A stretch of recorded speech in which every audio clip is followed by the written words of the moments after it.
Welcome into 5 Wide Fantasy. Today, getting to start sit at the wide receiver position for week 14 of fantasy football. We're going to go through every single matchup this week to help you set your lineups. Again, all these games will be chaptered in the description below, so if you want to go check out specific games, feel free to do that. There's a lot to get to here. Just a quick note will be weather. Weather is going to be a big factor this week, and it seems like with a lot of these teams in the more northern part of the U.S. Playing some home games. So I'm going to talk a little bit about that, but again, we will update you on Sunday morning. Be sure to join us on the live stream on the OwnersBox Sports Twitch channel if you guys want to check out the latest info on that when it comes to wind being the major factor. Rain can be a factor, but really wind moves the needle when it comes to your receivers and the passing game in fantasy football. If you guys get some valuable information here, would really appreciate if you did like the video for me and hit that subscribe button if you're new. Let's jump into these matchups. First, we go to Panthers and Saints, one game that's not going to be impacted by the weather, played in New Orleans. This Panthers team, watching the game against Tampa Bay last week, I was watching it pretty heavily because I had a Bryce Young player prop that I was tracking. They seem to be making a little bit more, with Chris Tabor taking over as the interim head coach, a little bit more of a focus on the run game, which I can't knock them for. You know, Bryce Young has had a brutal rookie year, just does not look comfortable throwing the football for this team. So I do think the run game will still be a factor here. The Saints' pass defense has also been very good. 4th in fantasy points allowed to the wide receiver position, one of the better coverage grades in the league as well, just outside the top 10 in EPA against the pass too. So I think it'll be a tough time for the passing game. It's a pretty solid run defense too. I think points in general will be hard to come by for this Panthers team as it's been all season long. As for the Saints, I would expect them to lean more on the run game. Derek Carr is not out of concussion protocol, so I do not know what his status will be like this coming week. Could see Jameis Winston. That could lead to, again, continuous run volume here. We've seen a number of quarterbacks over the last 5 weeks not even be able to eclipse 200 passing yards in these games against the Panthers because they don't need to. They run the ball on this Carolina defense. So that's going to bring the ceiling down for this wide receiver core for New Orleans. We've seen Jonathan Mingo take a little bit more of a target share lately. And again, with the rushing volume picking up, there's not a single guy in this team I can trust to start because Thielen was reliable because of his target volume and target share. That hasn't really materialized lately. So all these guys are sits for me. Chris Olave should be available. I would be starting him if he is, despite the lower passing volume, because he's not going to be competing with Michael Thomas or Rashid Shaheed and potentially Juwan Johnson in this game, and that'll be mean we have A.T. Perry and Lynn Bowden here. So Olave will take the vast majority of receiving work from this team outside of Alvin Kamara. Rams at the Ravens. This is our first game here that is impacted by weather. We could see wind gusts up above 20, 25 miles per hour in this game and more consistently around 15. And that is kind of my point where wind starts to play a factor in a football game. Wind is the overwhelming most impactful thing between wind, rain, snow, whatever it is. Wind is the thing you pay attention to when you're looking at the passing game.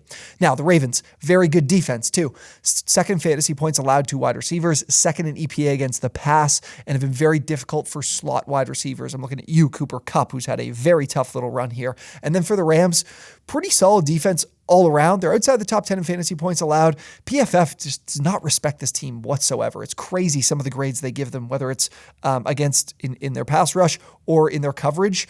But I do think it's a team you can decently trust here defensively. And again, that win playing a factor gives me some thought here when it comes to who to play and who not to play. Now for the Rams, what I'm looking to do is sit Cooper Kupp. I'm definitely sitting this week. I talked about him in my must sit video on the Shorts channel. And I do think Nakua is like a guy I was pretty back and forth on. Him being running more routes on the outside could lead to him getting a little bit more production. But the Ravens are a really, really tough defense to go against. And that wind, again, has me leaning towards sitting these guys if I can. You know, Matthew Stafford at quarterback, I'm definitely sitting too. Then for the Ravens, Flowers is a type of player that they can get the ball to in shorter areas of the field and have him work after the catch. You know, we saw him with that big rushing play against the Chargers a couple weeks ago, and his involvement in the rushing game a little bit can be a factor. So I do lean towards starting him, but he's definitely more my wide receiver 3 area. And then Odell Beckham Jr. and Rashad Bateman, with these conditions, I do not want to be playing. Colts at the Bengals. This is another game also impacted by weather. I believe we're seeing rain and some potential winds. The winds look like they are coming down a little bit in terms of their projection, but still could be a factor here. The Bengals are a defense that has not played nearly up to snuff compared to last season. They're now a bottom 10 defense in fantasy points allowed to wide receivers, and they're 25th in EPA against the pass. For the Colts, they've seen some improvement as of late. They're now a top 10 defense against the pass, which was shocking to me. Do get Grover Stewart back this week, which will be huge for their run defense. But the Bengals are a team with Jake Browning at quarterback, we saw this a decent amount with Joe Burrow too. You're not going to see Browning pushing the ball down the field a whole hell of a lot. You're going to see a lot of check down work, a lot of passes being made either behind the line of scrimmage or short of 10 yards between that 0 to 9 area. Not even many plays in the intermediate areas of the field. And that is okay for a guy like Jamar Chase, but where I have concern is for a guy like T. Higgins. And now, that's exactly what I'm going to be doing here. I'm going to be starting Jamar Chase. I am going to be sitting T. Higgins and Tyler Boyd in this matchup. It isn't a bad, I don't think the Colts are a top 10 pass defense in the league. The number says they are, but I don't think if you stack them up against everybody else, I'd have them in my top 10. Definitely not a scary matchup, but Higgins is someone that just hasn't gotten it done since Joe Burrow's injury. So I'm not going to trust him to be able to do it here if weather is a factor, especially if the weather is a factor for these downfield opportunities. As for the Colts, Michael Pittman has been super consistent. Josh Downs, not so much. I don't think the Bengals are a bad pass defense, so I do think this will be a game that could be a little bit more lower scoring than we've seen from these two teams the last couple of weeks, and I want to avoid those second, third options with the impact that weather could have here too. Jaguars at the Browns. Lot up in the air here for this game, so we're going to have no Christian Kirk, who's out for the next 6 to 8 weeks, and then Trevor Lawrence is going to be one of those game time type decisions. Not going to be very mobile if he does play. If you got him in fantasy, definitely sitting him. And then we're going to likely see Joe Flacco, and I don't think we'll see Amari Cooper with the potential of missing this week with that concussion. So how I see this matchup, this is a Jags team that's so good against the run. They force teams to throw the ball a ton. I don't think it's going to be any different here for the Browns. I think they lean on Joe Flacco and his arm, who looked pretty good through about 3/4 of the game last week. That means a good thing for some of these wide receivers, for a tight end like David Njoku. I think that we'll see, Flacco probably attempting around 35 plus passes here. And then the Browns, a great defense, play a lot of man coverage. They're hoping to get Denzel Ward back. That would definitely have an impact on what to do with these receivers. And you're going to see Parker Washington now more in the fold, as you did see last week once Kirk went down. And I like Parker Washington. Love him as a prospect. I actually liked him more than Jahan Dotson when Dotson came out the year prior and then Washington coming out this year. I think he's a talented player. I think he could take advantage of the opportunity, but can he do it against this Browns defense will be the question. And with that being the case, Calvin Ridley is still a guy, I think he was like 43rd or 48th in yards per run against man coverage, which isn't great, but is not terrible. And now with a little bit less competition with Kirk out, Zay Jones is back. Jones is a nice little waiver wire add if you guys did add him late, because we put our video out on Monday, and obviously your waiver wire ran on Tuesday, and this game hadn't been played yet. Parker Washington, Zay Jones are interesting ads. I do want to play Ridley here, even though it's a difficult matchup. As for the Browns, Elijah Moore I do really like. I talked about him as being one of those must-start guys for you that I think could have one of the best games of his career in this game because of the passing volume, and Flacco has been throwing the ball downfield. I shouldn't say has been. Last week, threw the ball downfield quite a bit. He had 6 pass attempts of 20-plus yards, which I think was 4th most amongst quarterbacks last week. And if he continues the percentage of pass attempts of percentage of his attempts being 20-plus yards, he's going to be a guy that's going to be like top 5 in those in that rate throughout the rest of the season. If he continues to do that, that'll be really valuable for Elijah Moore. Really deep league, if you're in like a 14-16 teamer and you have some guys in some bad matchups or in some of the weather we've been talking about, Cedric Tillman won't be a terrible play. He actually ran the most routes for the Browns last week, and now that he's on the field with them shipping out Donovan Peoples-Jones, I think Tillman, he's coming back from injury and has been playing the last couple of weeks. He's a sneaky little guy you might be able to play and get away with and get a decent week from. And for a lot of us, you might need a win to get into your fantasy championship. So potentially he could do that for you. Next up is Lions at the Bears. This spread is very tight. It's Bears are like a 3-point underdog at home in this one. So the books expect this to be a close, competitive game. And if it is, I would expect we're going to see a fair bit of points in this one. The Lions, 24th in fantasy points allowed to the wide receiver position. They have not been very good against the pass whatsoever. One of the lower coverage grades in the league as well. So I do think the Bears have an opportunity here with Justin Fields to get the pass game going. I like what we're going to get probably from DJ Moore and Cole Kmet. We'll talk about some of the other options. And then for the Bears, or for the Lions offense, I do think that the Bears are a team. I know that the Bears are a team that are very good against the run. They're allowing the second least yards per carry on the season. Now they're 30th in EPA against the pass, so I know they struggle against the pass. Fantasy points wise, they haven't given up a ton, but I think that's a lot due to the fact that they've been in some game scripts where they've been trailing and other teams just run the football to burn out clock. But do see the passing games getting the biggest benefit in this one. Now for the Lions, I really like Sam Laporta. Love him on our St. Brown. The thing is Josh Reynolds has been on the field exclusively. Like he's always out there, but he is just running wind sprints. There's no targets coming his way. I think he hasn't posted even 20 receiving yards in like 6 straight weeks. So I can't trust him. I can't I can't pull the trigger on playing him. I'm really close to wanting to play Jameson Williams here because, again, I do think the Lions will need Jared Goff and his arm in this game, and Williams could potentially hit some explosive plays, and he's just a super dynamic player that the team needs to get more involved. If they want to give themselves a real shot to knock off the Niners or the Eagles, they need another dynamic receiving option, and Williams is that.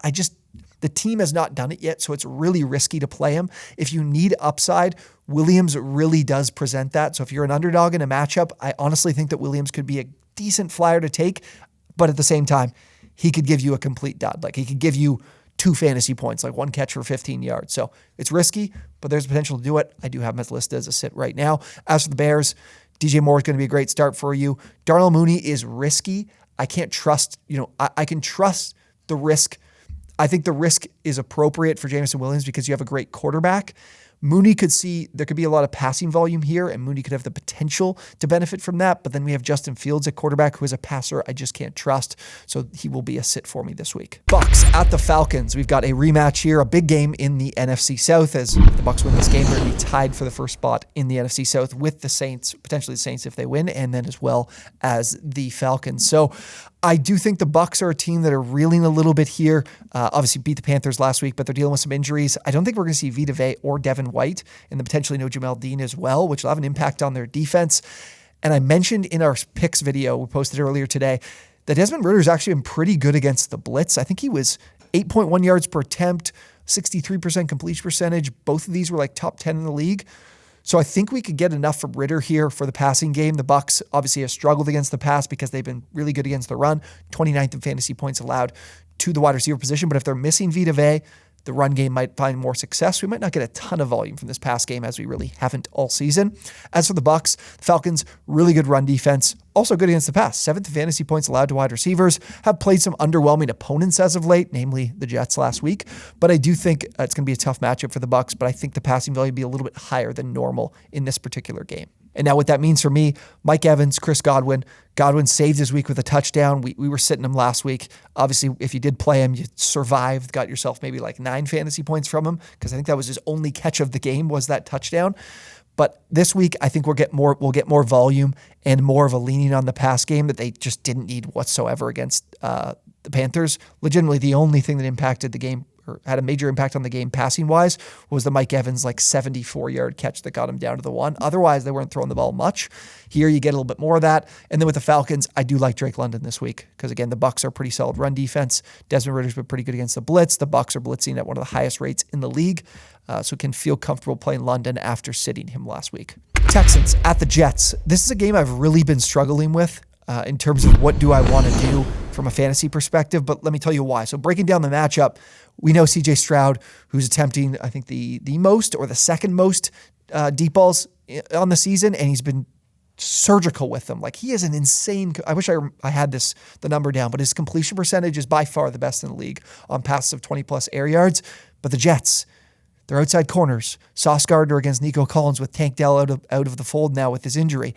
How good can this passing game be? Because the Jets are the number 1 defense in fantasy points allowed to wide receivers, one of the best pass defenses in the league, the number 1 coverage grade at 92.7. I'm concerned about Collins, but CJ Stroud has proven week after week, since week 1, struggles against the Ravens. From then on, he's been so good regardless of opponent. So I do have some pause, though, for that very reason. As for the Jets, going back to Zach Wilson, even though Wilson apparently was reluctant to take his job back, which was awesome. I can't believe they let that get out of the room.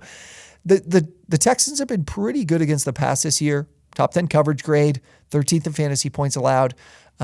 It'll be interesting to see what kind of play we get out of Wilson. I definitely think he's an upgrade over 0 touchdowns, 8 interceptions at UConn in his freshman year, Tim Boyle. And definitely, I think, a bit of an upgrade over Trevor Siemian. But man, blocking for Wilson is always the problem. The Texans pass rush, not one of the best in the league, as you can see, a bottom 10 unit here in our grades. So the Jets, I'm going to play Garrett Wilson. Target volume is there. Target volume is even better with Wilson starting than it was with Boyle. So I do feel like we can go to him here with a decent floor. Not a high ceiling, can get a good floor from him. If you need floor, Wilson will give you that. As for the Texans, I'm still going to play Nico Collins. I think there's a chance they try to move him around because he is definitely the most talented weapon in this offense. But Noah Brown will likely be running a lot of routes outside. And then Robert Woods, competing with Collins and Brown for these targets. I can't trust him either. I'm going to play Collins. I think it's risky. He's more of a back-end wide receiver 3 for me, but he's proven enough at this point in the season, the last week of the regular season, that I can play him because he's probably, for a lot of us, been the reason we got to this point in the season. Seahawks at the 49ers. It seems like these teams played just the other day. Oh, they played 2 weeks ago. The poor Seahawks are running through an absolute gauntlet, but they showed up last week against the Cowboys. Can they do it again here after being handled quite easily by the Niners back on Thanksgiving?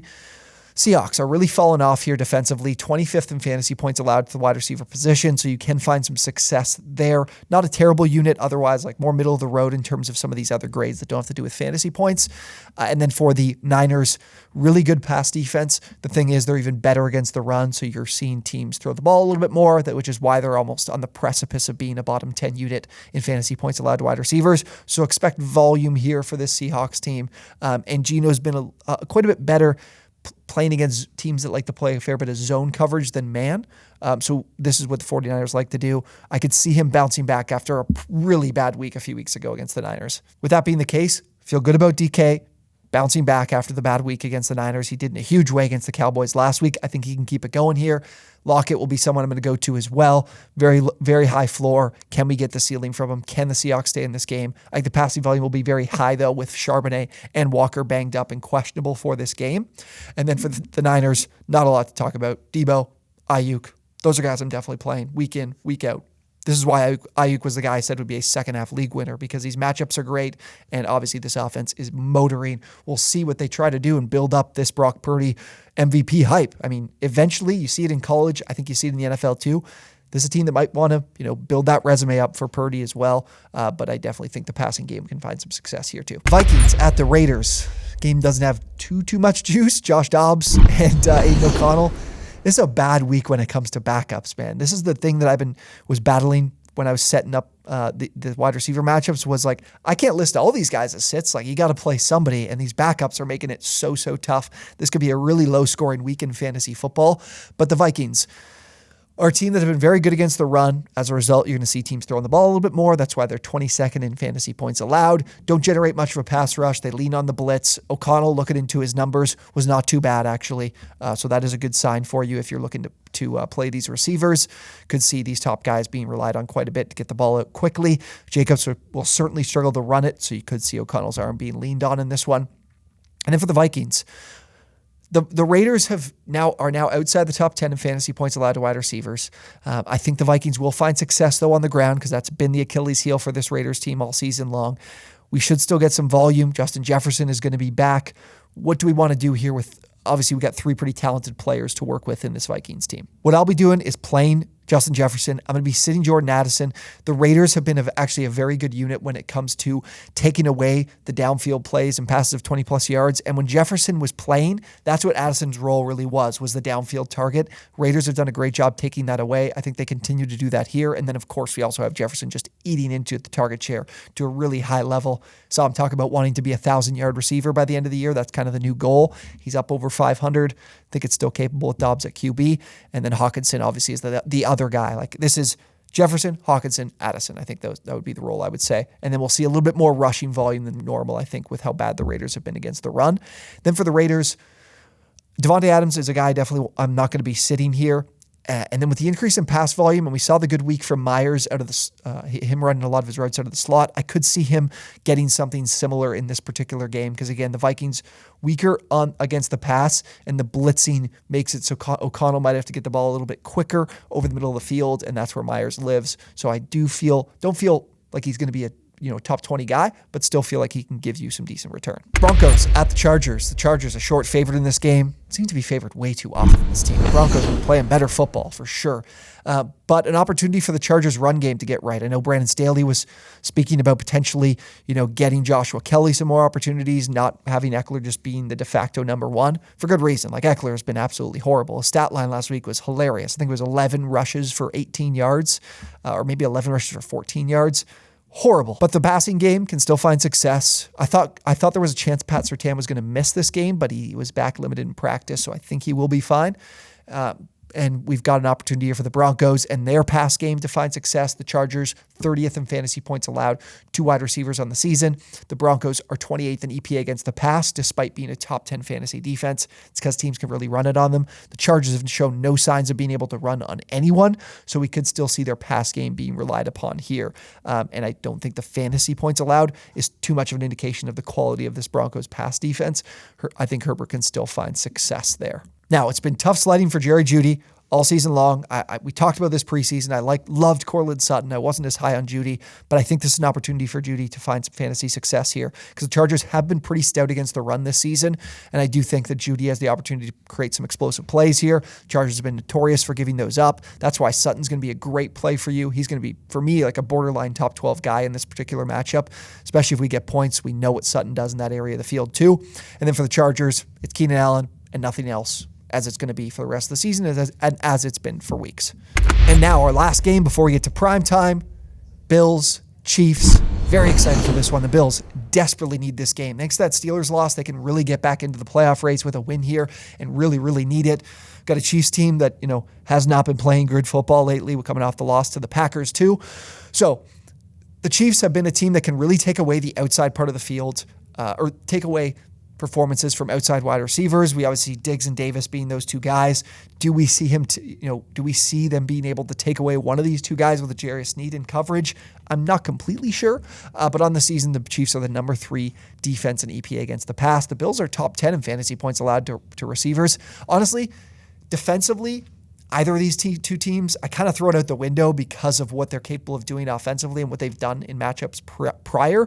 So looking at the numbers, yeah, I see good defenses. That doesn't necessarily mean I'm going to see good defense in this particular game. So I've been humming and hawing about what to do about Gabe Davis because of like I said, the Chiefs have been pretty good to outside wide receivers, but Davis has really torched this Chiefs team dating back to that playoff game when he found the end zone 4 times. He's scored, I think, in 3 straight games against the Chiefs. He's had great fantasy performances in 3 straight games against the Chiefs.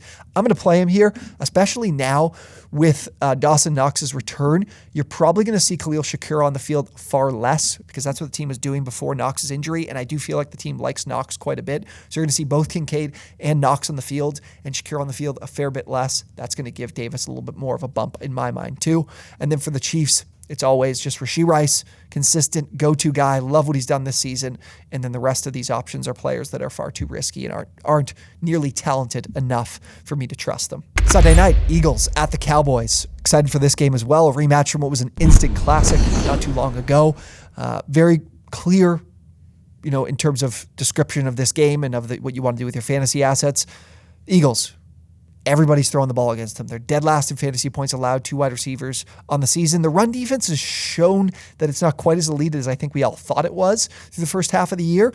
But the Cowboys haven't run the ball well at all. The Zeke's 19 fantasy points he scored yesterday was more than any game Tony Pollard has had the entire fucking season.